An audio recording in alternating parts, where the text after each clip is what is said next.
Co-living and rent by the room strategies. Is this extra complexity actually worth it for the increased cash flow? Or is it more of a headache? Now, for context, I have been the rent by room person in this stage, and it can be interesting and complex with your roommates as well. So what are your thoughts on that? Well, quick question. Did you have a house manager? We had the landlord that was the house manager, like the person who owned the house property, that was the manager. Did they live there? Yes, they did actually. It was kind of weird. That's super odd, It was actually. weird. I don't like that. Okay. No, I definitely don't like that. But what I will tell you is if you have a property management company and a house manager that lives there and gets a reduced rate and is treated with authority, like they actually have duties and roles, responsibilities where they're checking in, documentation, so on and so forth, then I'm all for rent by the room. And even if it comes down to like providing the furniture, like furnish finders and stuff, totally love it. The cash flow increase is pretty significant. We have actually several clients. I personally do not have any of these, by the way, but we have several clients that do. So I feel like I'm pretty intimately familiar with. We analyzed deals both ways on many occasions, and sometimes, dude, like the cash flow difference is like 50% more. Like one of our guys was going to cash, this is gross cash flow, but he went from like $1,500 gross cash flow to nearly $4,000 gross cash flow, which that's way more than a 50% increase. But when it came down to net, it was more than double. I think it was just more than double his net cash flow. So he was going to net like $500 per month, and now he's netting $1,200 per month or $1,400 per month. It's pretty significant. It does add extra complexity, absolutely. Two layers of complexity between you and your tenants, where normally there's just one, which is the property manager. I believe that there should always be one between you and your tenant, but now we're adding a house manager. And as I mentioned, that house manager has clearly defined in writing roles and responsibilities, monthly check-ins, documentation. They have authority in the house. They can pass out warnings to the tenants, because typically this is a month by month type of rent the room type of situation. Yeah. And I love it. Honestly, I'm all for it. It's a big deal here in Florida, in Jacksonville, Florida, and it's a big deal in Hawaii as well. So both, my home territory, if you will. So yeah, that's a pretty short answer, but I love it. It does add one layer of extra complexity, but and your costs will go up. Instead of like a 10% property management fee, you're typically going to hit like a 15% property management fee, even with the house manager. But the amount that you're able to charge far outweighs the extra cost. So I'm usually happy to see those. Now, does that usually bring the rent down for the individual person, or does it stay the same? I would imagine it kind of comes down with Yeah, more housemates in it, but I'm not it sure the difference it between the does. US market and the Canadian market. Yeah, so a 4 bedroom. So we have and I don't want to start throwing out numbers that I'm not like super super solid on, but we have a client who has here in the Florida market. I believe both of these are actually in Jacksonville. One of them has a 4 bedroom house. One of them has a 6 bedroom house. And the if you were to rent the house out just as it sits, I think it was like $2,600 regular rental, like long term rental rather than something like this. Um, but if you were able to rent the room, I want to say that it is, man, I'm a little bit off on my numbers. I want to say it's $800 per room. So it's a legal maybe it's a 5-bedroom house with a den or like whatever flex space, office space downstairs. They installed some double doors in it, and so they turned it into a bedroom. They did have to install a closet, but that turned it into 6 different bedrooms, and I think each one of those bedrooms is bringing in like $750 or $800 or something that like that. And then, or maybe this is correct. Maybe it is $750 per person, but then they reduce the rate by 20% for their house manager, or it's $800 per person and they reduced it by 20% for the house manager. I don't really remember. But it's way cheaper for them than renting out an apartment like a 1-bed, 1-bath apartment in this area is definitely going to be $1,000, if not even $1,400. Obviously, that's going to depend on where you are, like geographically. Are you in the ghetto and you're renting this for $1,000, and then you have to pay for your water and utilities and such in addition to that, or a nice area, 1450. Typically, that includes like your Wi-Fi or utilities are included type of deal. So it's way cheaper for them, but they do have the inconvenience of having shared spaces like the kitchen and the bathrooms and things like this. But at the end of the day, dude, I was in barracks with a bunch of freaking Marines, and we were roommates. So at the end of the day, yeah, you're sharing a toilet, you're sharing a shower. It's a temporary situation for bachelors typically, but it's a fantastic deal for them because they get their own. Sometimes these turn into party pads, which I don't like. It's a bunch of dudes bringing up, just partying up. Not a good thing. So vetting your people is super important. Making sure that property management company is doing a great job. Ensuring that they're doing 6-month inspections every 6 months, not annually. You have to catch it early. So 6-month inspections, Okay. and then mandatory monthly reports with pictures coming in from that house manager. Every single month, photos of every room. Nice. That's interesting. I can definitely see how it can turn into a party pad real quickly. You think of college dorms and fraternity houses and stuff like that. There's definitely some shenanigans that you have to deal with. Yep. So with this specific strategy, does the vetting process change with the tenants as opposed to a single family home or even a duplex, quadplex? Since they're living so close together? Yeah, I'm sure it does, but I don't know with 100% certainty because I'm not the one who does it, right? The property management company is the one who does it. Oh, okay. Fair enough. Have you ever run through that strategy before? I personally don't do it. Okay. Would I do it? Yes. If I got the right opportunity, I definitely would do it. It's not super popular in my primary market, which is Syracuse, New York. So we just rent all of the houses to a single family rather than breaking it up. But if you're like next to a college town, like we actually did entertain the idea in I want to say it was San Antonio, it may have been DFW, right outside the college. And we're like, dude, like this is a 4-bedroom, it was either 3-bedroom or 4-bedroom house. And the numbers made sense. I had intentions of doing that, and then the seller never closed. They ended up backing out, getting cold feet.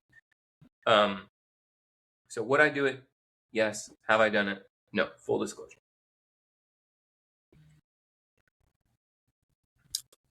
How do you evaluate a market before entering it?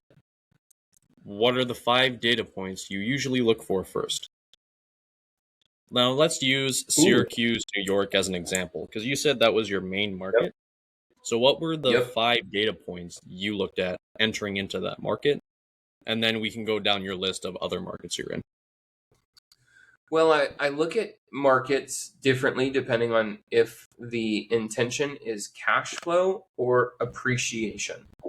So I like, if I'm going to flip a house, I like really high value price points because it's way easier to make $100,000. Whereas in lower, like just straight up, if you were going to buy a house for $150,000, you're not, if ARV, I should say, ARV is $150,000. It's hard to make $100,000 on that. You'd have to be buying it for $50,000. Whereas if the ARV is $800,000 or $1.5 million, it's way easier to make $100,000 off that. So you should still buy at a discount. You should still make, set aside reserves and stuff. But when I'm looking at a flip, I am looking at the median sales price of a 3-bedroom, 2-bath, single-family home. So that would be number one. What is the median sales price? Not the average. I want the median sales price of a 3-bedroom, 2-bath, single-family home. The next thing that I want to know is, well, let's make this agnostic between flipping, wholesaling, novations, wraps, and rents. Because that's probably going to be the 5 primary strategies of 95% of people who are going to listen to this. My audience typically doesn't get into lease options or anything like that. So I need to know, what is the median sales price. I do want to know what is the average rental rate, because I want to be able to calculate what is my cash on cash return. If I'm going to bury $20,000, how quickly do I get this back if I'm going to rent it? So I need to know what the rental amount is.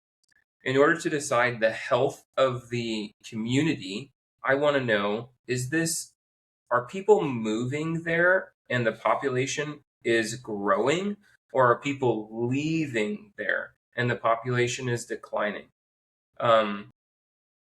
What's the proper term for that?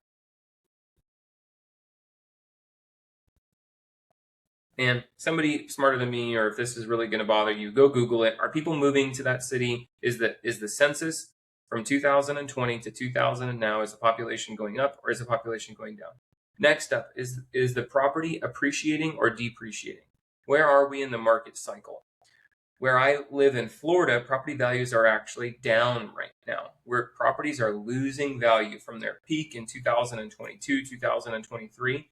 Houses are going down. In other areas in Florida, houses are going up. Other areas in the nation, they're dealing. You're always going to be dealing with where we are in the market cycle most of the time, because we're in an inflationary environment. That means that property values are typically going to go up.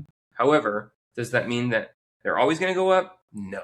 You do need to make sure that you're keeping tabs on, is the value going up or not?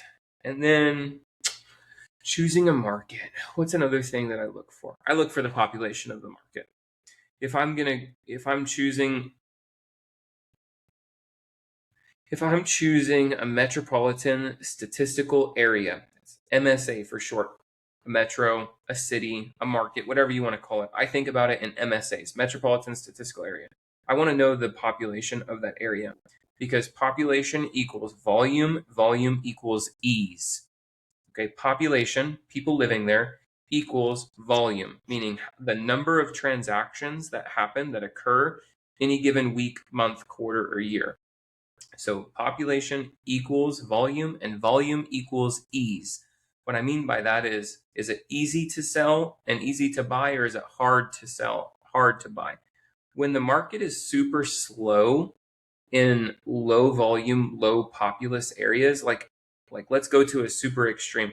I don't know if you know this, but I brought my old boss into REI Automated. So my boss, he was in charge of me when we were in the Marines together. He got out, he retired last year. He signed up for REI Automated, and he just closed his first deal. And that first deal, it was in the middle of absolutely nowhere. There was a couple hundred people who lived there, and I knew from the gate, like, this is going to be, you're going to have to price this right, dude, because there's like 5 house sales that are going to occur this month. Tops, absolute tops. 5. And so he needed to be aggressive with his pricing, and literally a $10,000 price cut. I don't even think it was a full 10, maybe it was like $6,000 price underneath his competition.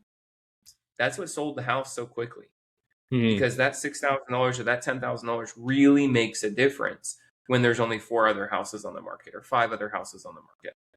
So so the population means a lot, because if you take that same house and you drop it in New York City, the most populated metro in the United States, there is so much volume. Dude, it's like we don't even care about a $6,000 price reduction. It's just give it a couple more days. You're gonna have 15 more showings this week, and it'll get gone. Super simple. So I don't know that I can state those 5 plainly right now. My memory's terrible, but those are the 5. Population being the 5th one. Okay. Yeah, that makes sense. You go where the people are, you're going to get more deals done. You're going to get more houses. Simple. Yep.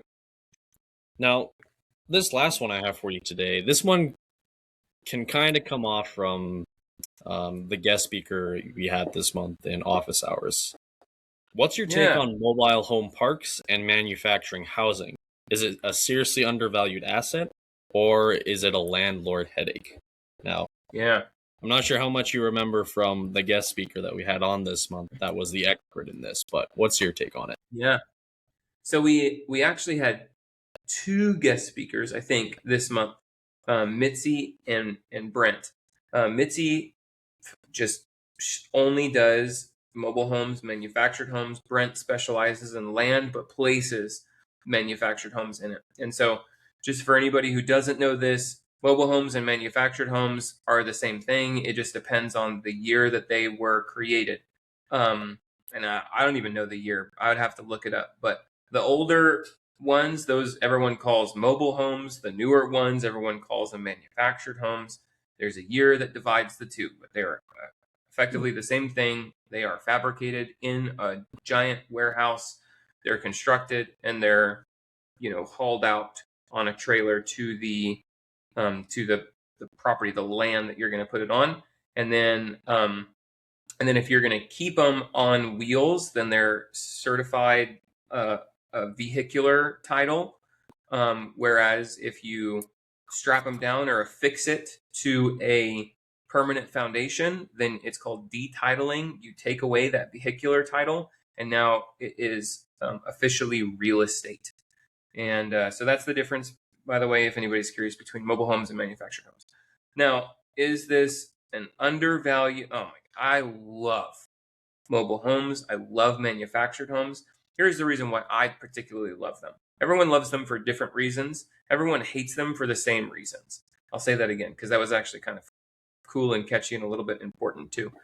Everyone hates them for the same reasons, but everyone loves them for different reasons. So here's the reason why everyone hates them, because there's a stigma around low value, low income, bad quality people, whatever. People like them for different reasons, though. Number one, your cash on cash return is going to be insane. Number two, it's very difficult for single wide mobile homes. So older ones, you can't get financing on them. This is the reason why I love them. They're the greatest thing ever to owner finance, because it is so easy. People who want to get in there, dude, they have cash, liquid, but they can't get financing. Well, that's exactly who I want to owner finance to. You have the cash in the bank. I'm going to take your cash. I'm going to finance the rest of it to you at a 9.99% interest rate. And I'm going to float that thing for the next 20 years. Stoked. I'm so totally stoked about this. And you can't get financing anywhere else, but you don't have enough cash to afford the sale outright in cash. So they need me. I need them. I love this. Other people are dealers. And so because they have their dealer's license, they get a little bit of a cut off of it. I mean, they actually make a pretty hefty cut. They get a huge price reduction, $20,000 to $40,000 off the sticker price, if you will, if you want to think about it like MSRP on a car. Okay, yeah. You get a $20,000 to $40,000 price reduction with it's called wholesale rates on the manufactured home itself.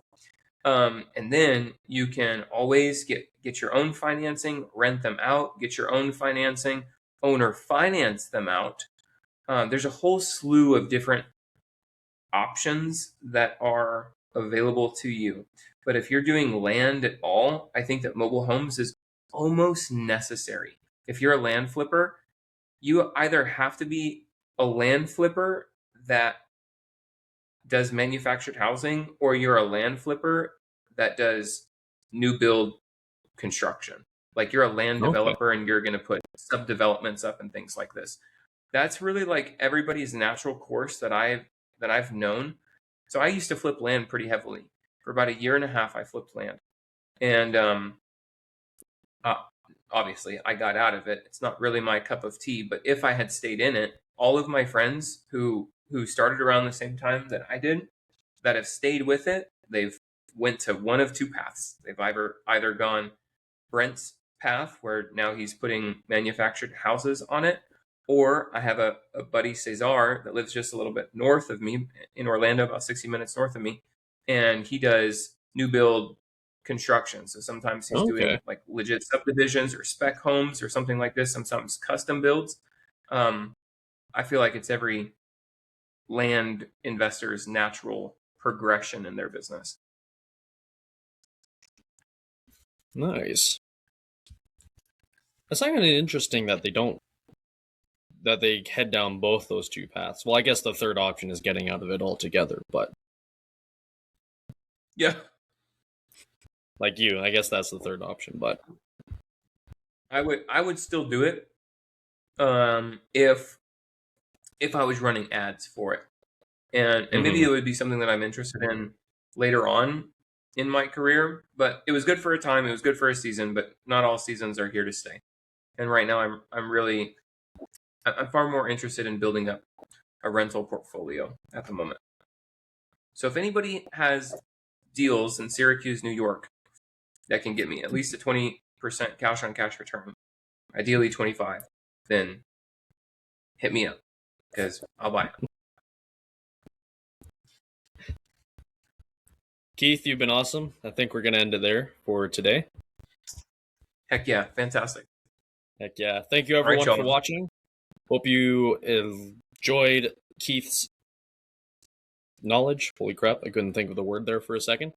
Expertise in the field. And if you have questions, drop it in the comments and we will take your questions and ask them on the podcast.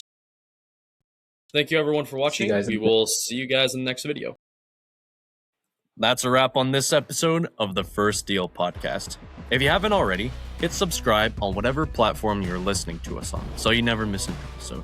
We drop new content regularly, and every single one is built to move the needle forward for you. In fact, you can usually find that content right here. That's all for now. We'll see you on the next one, my friends.